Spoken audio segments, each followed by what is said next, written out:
Okay.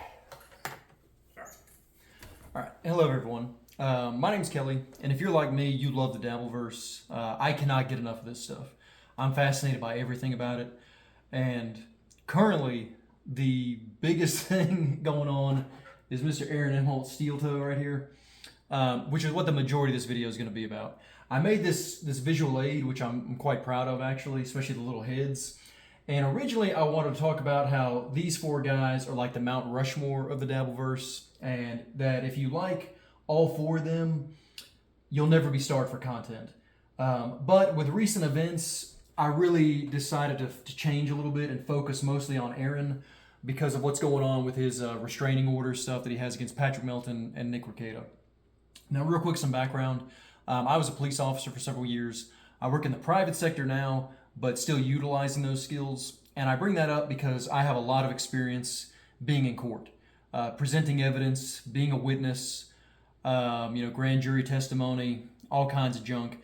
And I know a lot about what court is really like. I'm not saying I'm an expert, but with the videos I've seen where you've had paralegals or attorneys that don't deal with criminal law, they might be leaving information out or holding back because they are still in that field and they don't want to cause problems for themselves. But since I'm out of that completely, I can be more honest and give you a candid assessment as to what's going on. Now, what I'm talking about with that is Aaron is currently, I'm sorry, it's very funny, but he's currently, facing his revenge porn charges. He was arrested a second time at the end of June for that, for violating the court orders to not talk about his victim. His new sentencing, if I remember correctly, is October 2nd, so we got a couple of months to go. But in the meantime, he has 2 restraining orders out against Patrick Melton from a show called Nobody Likes Onions, and Nick Rekieta, who has some kind of legal show. I apologize, I don't know the name of it, but he's famous because Aaron tried to have a polycule with him and his wife, and Nick Rekieta basically had a better dick, more money, more fun to be around, so his wife left Aaron and went with that couple. Aaron, which again in my chart, which I'm not going to go into a great deal, is very, very big on how he's perceived and his image to people.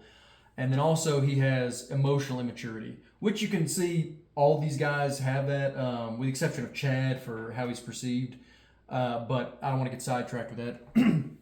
But anyway, because Aaron cannot keep his emotions in check, and he's like a teenager where we all did this when we were 14, where you're dumb and you do something stupid and embarrassing because of a girl you like, or you tell your mom and dad you hate them or wish they would die, or stuff we regret when we get older and we're like, oh, I was so dumb back then.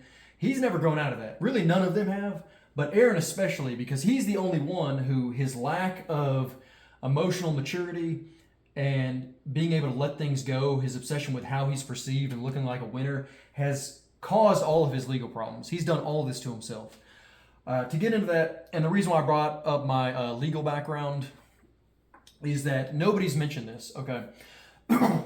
He was originally arrested for his revenge porn. He showed a nude photo live on his show to Nick Rekieta, to Gino Bisconti, of Nick Rekieta's wife, a woman named Kayla.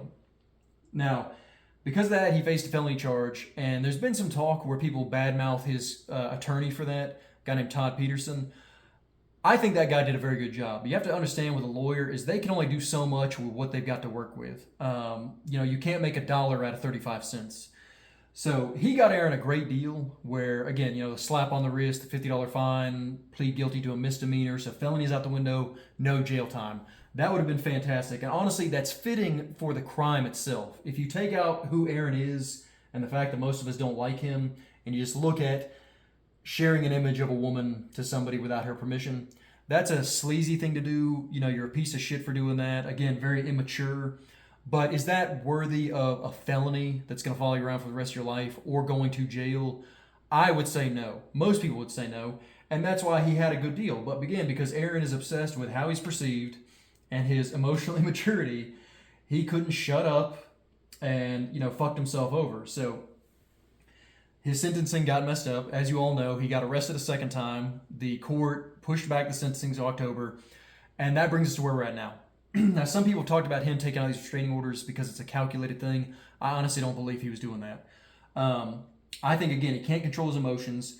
And the day he got arrested, Patrick Melton, who, by the way, if you don't know who that is, go watch a show called Nobody Likes Onions. The guy's fucking hilarious, and nobody covers Aaron better than Patrick Melton. But anyway, he was on air with Nick Rekieta, and they were laughing and joking about, Aaron fucking himself over, basically. Aaron saw that. He pretends he doesn't watch his stuff, but he sees all his stuff. I'm a nobody. Like 50 people might see this video. I have no idea, but I guarantee you he'll be one of them. He searches his name daily, just like Stuttering John would do on Google. Aaron will find this video, which is the point of why I'm posting it. I'll get to that in a minute, but I'm hoping he does see this because I'm going to give him some advice at the end, which he probably will not follow, but it's genuine advice that would really help him out in setting his life straight. But anyway, because he was embarrassed that he got arrested, we all saw what really happened because Patrick was there to document everything. And it was a big win for Nick and his wife, who, again, she is the victim in this. He can't keep himself controlled, so he went out the very next day and filed a restraining order against Mr. Rekieta. Now then Patrick started releasing stuff where he's going around to all of Aaron's hangouts in Minnesota, and we're all laughing. He went to the gym and talked to Coach Scott, who we all love, and Coach Scott's talking about how basically in a nice way Aaron's a clown. He's not a real boxer. He's not a coach.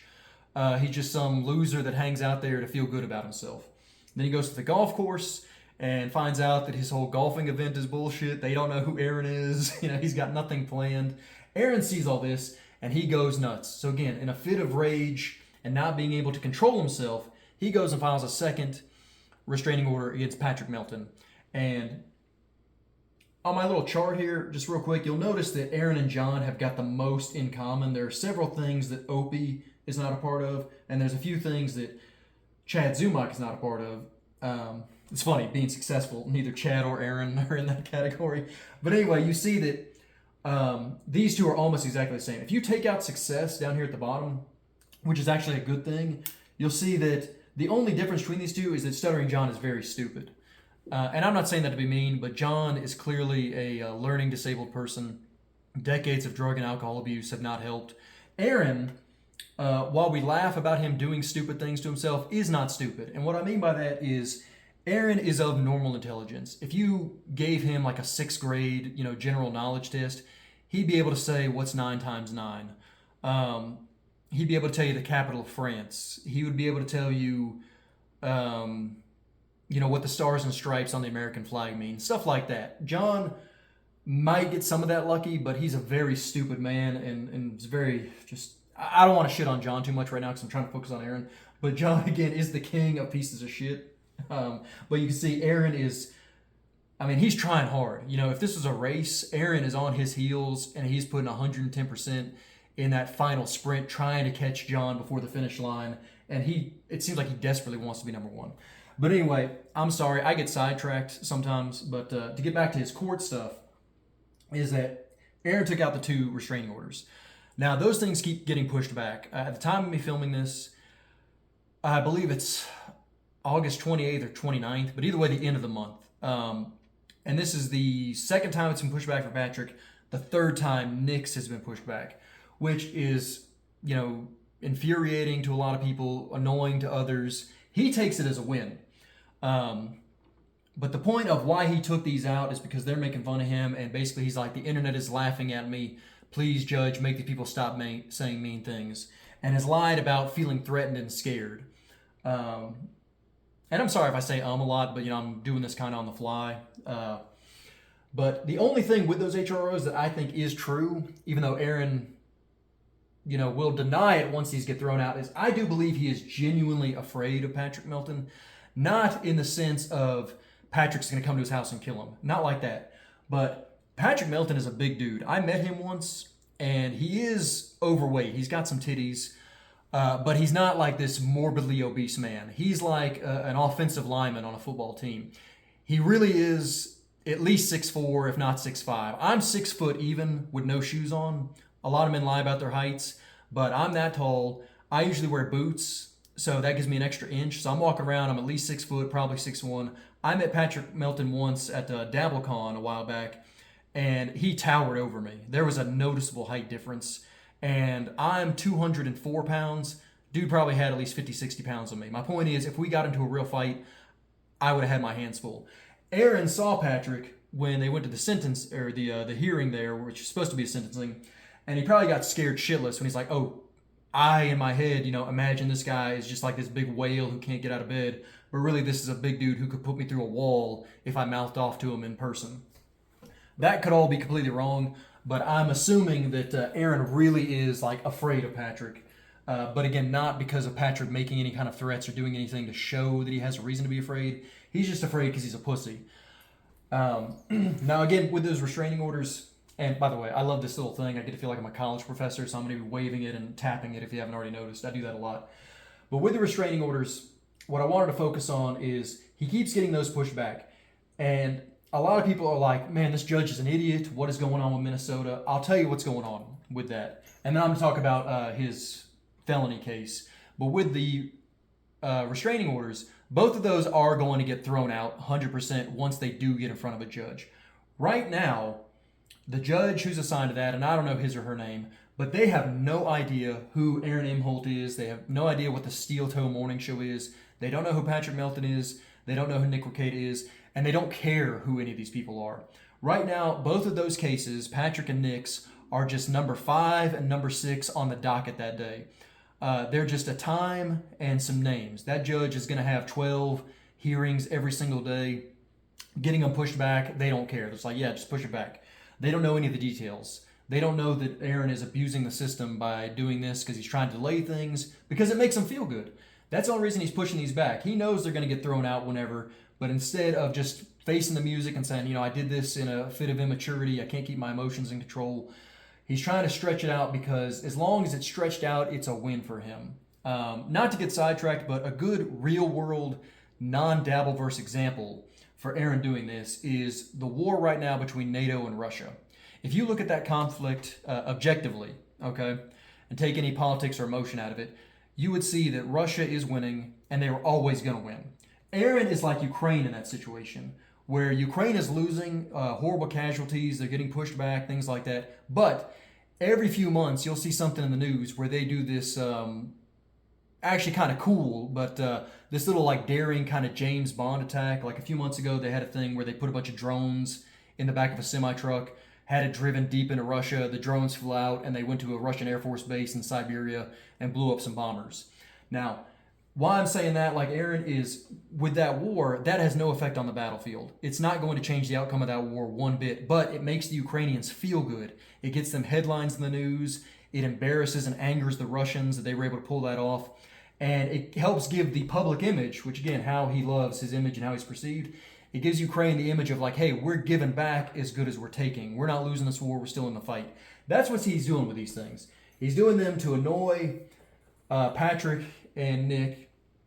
He initially filed them not because of some grand plan, but just out of him not being able to control his emotions. But he's keeping it going because it's given him the illusion. It makes him feel good of like, hey, I'm not losing right now. These guys fuck with me. I'm fucking with them back. It's an even fight, if not me winning. So that's the point of those hearings. Now, again, the judge doesn't know or care who any of these people are. So that was my point, was that they don't know that he's doing all that. They don't know that these things are frivolous. They just see that a restraining order was filed by person A against person B. And he keeps doing the stuff with counsel where he didn't have a lawyer, then he gets one. Now he's like, I got to get a new lawyer. I just found a new lawyer. The court is going to give him that time to they're going to give a lot of leniency on that, which you've seen. Because again, they don't know who any of these people are. So they have to work under the assumption of whoever filed this restraining order is not douche fake radio guy. It's somebody who's genuinely in fear for their life. They really feel like they're being harassed. And maybe they don't know what they're doing when they filed this stuff. They're just trying to take some kind of action, but they don't know how the legal system works. Maybe they're strapped for cash and they couldn't get an attorney right away because they're trying to come up with some money. Like the court has to work under those assumptions that these delays are done in good faith because the person who is the filer of the restraining orders is genuinely in fear for their safety, and the delays are because of something beyond their control, and they're like, I need time to get my stuff in order because I don't want to go to court. These things get thrown out. Now I'm back to square one, and this person is going to start harassing me again, and I'm worried about them coming to my house and killing me, which again is not going to happen in this, but that's the assumption the court has to work under. Whenever it does finally get in front of a judge, though, they're going to get thrown out immediately. Nick's is very cut and dry. The judge is going to look at this and say, okay, Mr. Rekieta, you're the husband of the victim of Aaron's crime that's, he's currently facing felony charges for. He's most likely going to go to jail for. Dismissed, okay? Patrick's is a little different because Aaron, as a piece of shit, like John, is using his kid as a shield. And that could, depends on how things are argued and how the judge is feeling that day. There's like a 2% chance that maybe something could come up against Patrick. But almost certainly the judge is going to, again, ask questions like, what has this man done to harass you? Has he come to your house? Has he come to your place of work? Has he tried to confront you? Has he made any direct threats to you? Has he gone to your kid's school? Has he made threats to your kid? And the answer to all that is no. And they're going to say, okay, so basically this guy's just making fun of you on the internet and it makes you feel bad and you want me to tell him to stop saying mean things. That's not what the courts are for. Get the fuck out of here. And both will be dismissed. When that finally happens, hopefully we'll get the rest of Patrick's Minnesota tapes and get to see the stuff with Coach Scott and everything, because I'm dying to see that stuff. But we'll wait and see. I didn't think that would be pushed out as far as it has been. But it's completely possible that it could be pushed out again into September. Aaron might be hoping to stretch this out. Again, I don't think this was his original plan. I think he filed these out of his, I had to do something to make myself feel good. But I think now he's thinking, let me see if I can keep stretching this to October to definitely keep Patrick out of the courtroom so he can't report on my huge failure, because when that happens, Aaron's most likely going to jail. And maybe he's thinking he can keep Nick out. Nick being the husband of Aaron's victim, I don't think he can keep out of a courtroom, because again, in a court, nobody's going to do anything dumb. If anybody does anything threatening or out of order, they're going to catch a contempt charge. They're going to get put in jail. Nick's obviously not going to do that. Aaron's not even stupid enough to do something like that, which is really saying something. So Nick, I think, even if for some reason his restraining order was not thrown out by that time, he would still be allowed in the court. But again, it's Minnesota. That place is nuts. So anything is possible, I guess. Now, to Aaron's outstanding charges, I want to talk about that is, again, I don't think he should go to jail for that. But because of his second arrest, where he was disregarding the court's instructions to not talk about his victim, he is going to jail now. Again, with judges, is you have to understand that when you go into a courtroom, the judge is God. They have big egos. They have fragile egos. All you need to say if you ever go into court, even if it's just for a traffic ticket, is, yes, Your Honor, no, Your Honor, or yes, sir, no, sir, yes, ma'am, no, ma'am, depending on how you want to address them. But just yes, no, and give that title of respect to the judge. And both basically just plead for mercy. I mean, you present your case through your attorney, but you don't argue with them. You don't say they're wrong about anything. And by Aaron messing up his conditions and getting that second arrest, even though he's only in jail for like an hour, the point is now he is going to jail, because now his crime is not revenge porn against Caleb Rekieta. His crime now is disrespecting that judge, and judges do not let that shit go. Again, they are, for lack of better words, petty about this stuff. And there's nothing you can do about it. Even me, when I was a police officer, I could get in a lot of trouble if I did anything out of order in the court. Even though I'm there, as an ally for the legal system, I've still got to kiss the judge's ass. And he didn't do that. Again, probably not intentional, just because he can't keep his emotions in check. But because of that, when October comes around, I'm going to tell you what I think is going to happen and what I personally would like to happen. Now, I think what's going to happen in October when this finally gets settled is he's going to get 30 days in jail, which doesn't mean he's going to serve 30 days. He'll probably serve a couple of weeks, but he'll get sentenced to 30 days. He'll be able to earn time off for good behavior. I don't know the ins and outs of Minnesota, but if he can get put on a work detail or something like that, he can earn time off. Where I was a cop, if you were in county jail, you could get up to a third of your sentence taken off by doing various things. Being a trustee, extra work, which is technically a privilege, but doing those details can earn time off your sentence. Minnesota's probably similar, if not more lax, because again, Minnesota's nuts. He'll be put on probation for a couple of years, and who knows what's going to happen with his show. Now, what ideally would happen and would actually be the best course of action for Aaron, I don't think this is going to happen, but this is what I would love to see personally, because I think it would help him, would be if Aaron got 90 days in jail, because 90 days would force him to fully detox from the internet. He wouldn't be able to do a show. He wouldn't be able to check Kiwi Farms. He wouldn't be able to check Reddit. He wouldn't be able to stalk Patrick Melton shows or what Nick Rekieta is doing or who are these podcasts, Tukey, any of the shows that make fun of him. and it would force him to detox. And also 90 days, it's not a long period of time, but if you're in jail, that's a long time because you just got to sit with your thoughts. And again, he's a narcissist and has all these, emotional issues. But if he was able to utilize that time and really look at his life and say, damn, I am basically at rock bottom right now. I need to turn some shit around. He could, which is why I'm hoping he got 90 days because that's the minimum amount of time that would be needed for him to really be able to reflect. If he got 30 days, that's not enough time. He'd be able to come out and he would, talk tough like, I did that standing on my head. Another win for the toe, all that dumb shit. But 90 days is long enough to where a lot of us would forget about steel toe. We would go back to making fun of John or Opie or Chad or, Gino or Joey C or any other Dabbleverse losers. Speaking of Dabbleverse losers, real quick, if anybody watching this can talk to Carl from Who Are These Podcasts, please get him to bring back Tony Michaels. That guy was my absolute favorite of all the Dabbleverse losers. And he disappeared a few years ago. Nobody covers him anymore. That's actually how I found Aaron and Steel Toe was he... years ago when he did something of a real show, he would cover all these people. He was trying to get into the Dabbleverse, and he did some videos on Tony Michaels. But anyway, I'm getting sidetracked. Point is, if he was in jail for 90 days, that would force him to reflect on his life. He's only 38 years old. All these other guys are too far gone. Opie and John are in their 60s. Chad is, I think, 50 or 51. So they're pieces of shit. Sorry, somebody's texting me. They're pieces of shit. They're not changing.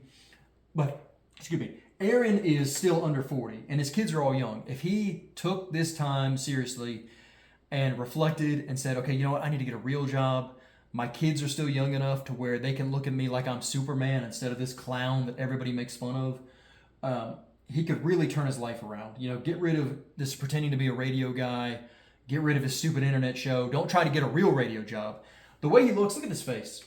This guy would be great as like the shift manager for like Denny's overnight or Geek Squad at Best Buy, something like that. Something where, he's in Fuckville, Minnesota, where nobody outside of a 30-mile radius would know who he is. And 30 miles is being generous, unless he gets on the internet. So if he's back home there and some time goes by, he'd be able to get a real job, which I don't think he has ever had. Maybe his mom or dad could hook him up with something. Maybe they have some connections from their jobs. Maybe he could be the new lunch lady at the middle school or something. But he actually has the potential to turn his life around and be the Dabbleverse success story. That's not going to happen, though, because he's a narcissist and all the other stuff I've talked about.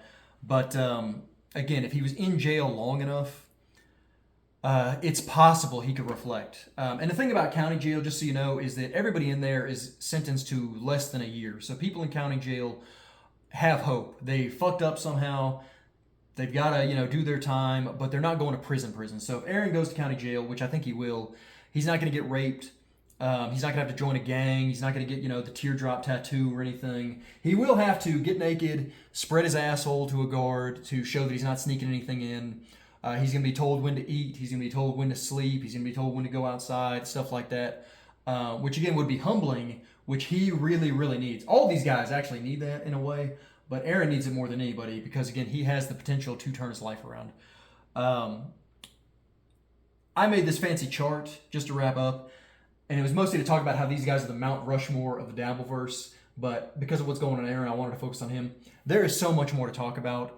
There was this fat Santa Claus looking guy named Phil Elmore who did videos similar to this about specifically Stuttering John.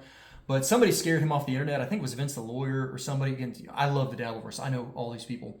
But when Phil was around, he did great videos similar to this. So I'm trying to emulate him in a way. But my point is, if I was going to do another video, I would go into more depth about all the things these guys have in common and why there are some categories, like, for example, liar, Opie's not in there.